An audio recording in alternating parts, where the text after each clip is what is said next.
Hello, good morning everybody. ഇന്ന് ഞാൻ പരിചയപ്പെടുത്താൻ പോകുന്നത് റാഗി കൊണ്ടുള്ള ദോശയാണ്. കുറേ പേർക്കൊക്കെ അറിയാം, അറിയാത്തവർക്ക് വേണ്ടിയിട്ടാണ് ഞാനിപ്പോൾ പറയാൻ പോകുന്നത്.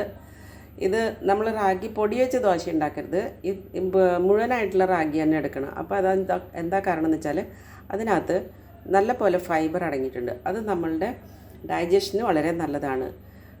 അതുപോലെ വിശപ്പ് വളരെ കുറവായിരിക്കും. ഇത് കഴിച്ച 2 ദോശ കഴിച്ച് ഉച്ചവരെ പിന്നെ ഒന്നും കഴിക്കേണ്ടി വരില്ല. അത്രയും ഹെവിയാണ്. വൈകുന്നേരം ആണെങ്കിൽ ഇത് കഴിച്ചാൽ 8 മണിക്കൂറൊക്കെ നമുക്ക് പിടിച്ച് വെക്കാൻ പറ്റും. അപ്പോൾ ഷുഗർ കൂടുതലുള്ളവർക്ക് വളരെ നല്ലതാണ്. കാരണം ഫൈബർ അടങ്ങിയതാണ്. നമുക്ക് എപ്പോഴെപ്പോഴും വിശക്കില്ല. പിന്നെ വെയിറ്റ് ലോസ് ചെയ്യാൻ ആഗ്രഹിക്കുന്നവർക്കും വളരെ നല്ലതാണ്. പിന്നെ നമ്മൾ ഇതിനകത്ത് അരിയൊന്നും ചേർക്കുന്നില്ലെങ്കിലും കൂടി 2 ടേബിൾ സ്പൂൺ വലിയ സ്പൂണ് ചോറ് നമ്മൾ ചേർക്കണം. എന്നാലേ അതിനൊരു സോഫ്റ്റ്നെസ് ഉണ്ടാവുള്ളൂ. ഇപ്പം ഞാൻ എടുത്തിട്ടുള്ളത് 1/2 കപ്പ്, അതായത് ഒരു 125 ml, 1/2 കപ്പ് റാഗിയാണ് എടുത്തത്. അതിലേക്ക് 1/4 കപ്പോളം നമ്മൾ ഉഴുന്നെടുക്കണം.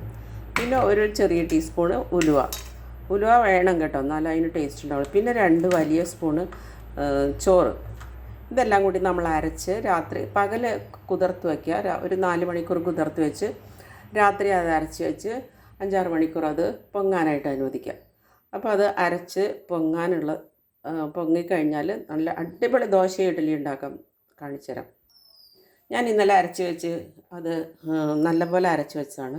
അതിൽ നല്ല സ്മൂത്തായിട്ട് തന്നെ, ഒരുമാതിരി നല്ല സ്മൂത്തായിട്ട് അരക്കണം. പക്ഷേ ഈ കറുത്ത കുത്തായിട്ട് ഇങ്ങനെ കിടക്കും. അത് നല്ലതാണ്, നമ്മളുടെ ശരീരത്തിന് വളരെ നല്ലതാണ്, ഡൈജഷനും ഒക്കെ. അതുപോലെ പൈൽസ് ഇത്യാദി അസുഖങ്ങളുള്ളവർക്കൊക്കെ ഇതിൻ്റെ ദോശ തന്നെ നല്ലതാണ്. അപ്പോൾ ഇതുകൊണ്ട് നമുക്ക് ദോശ ഉണ്ടാക്കാം.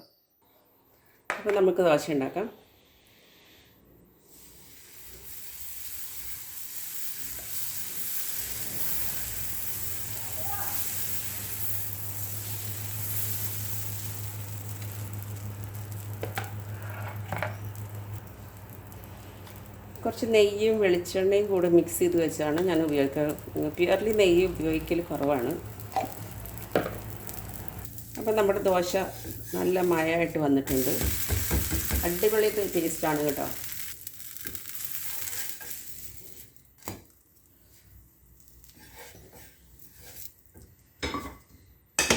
നമ്മൾക്ക് ഇപ്പോൾ ഇതുപോലെ ഉണ്ടാക്കിയില്ല. ഇനി നമുക്ക് ചെറുതായിട്ട് മൊരിച്ച് ദോശ ഉണ്ടാക്കണമെങ്കിൽ നമ്മളതിൽ ഒരു 2 കയ്യിൽ ദോശമാവിന് 1 ടീസ്പൂണ് റവ ചേർക്കുക. ഞാനത് ഉണ്ടാക്കി വെച്ചിട്ടുണ്ട്. കനം കുറച്ച് പറ്റുക.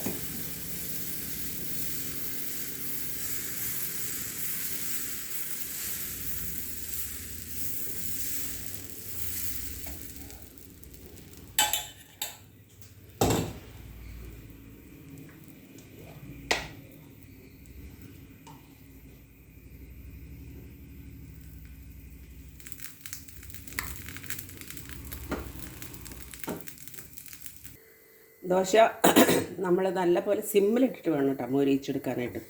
ഒരു വശം നല്ലപോലെ മൊരിഞ്ഞിട്ടുണ്ട്. ഞാനൊരു വശം കീറി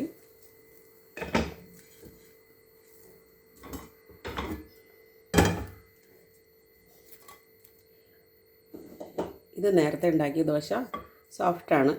ഇത് ഇപ്പം ഉണ്ടാക്കിയ ക്രിസ്പി ദോശയാണിത്. അടിപൊളി ടേസ്റ്റാണ്. എല്ലാവരും ട്രൈ ചെയ്യുക. ഇത് ദോശ നല്ല എരിവുള്ള പുളിയുള്ള ചമ്മന്തി കൂടെയാണ് കൂടുതൽ ടേസ്റ്റ് കേട്ടോ. ഞാൻ ഇതുകൊണ്ട് ഇഡ്ഡലി ഉണ്ടാക്കി നോക്കി കേട്ടോ.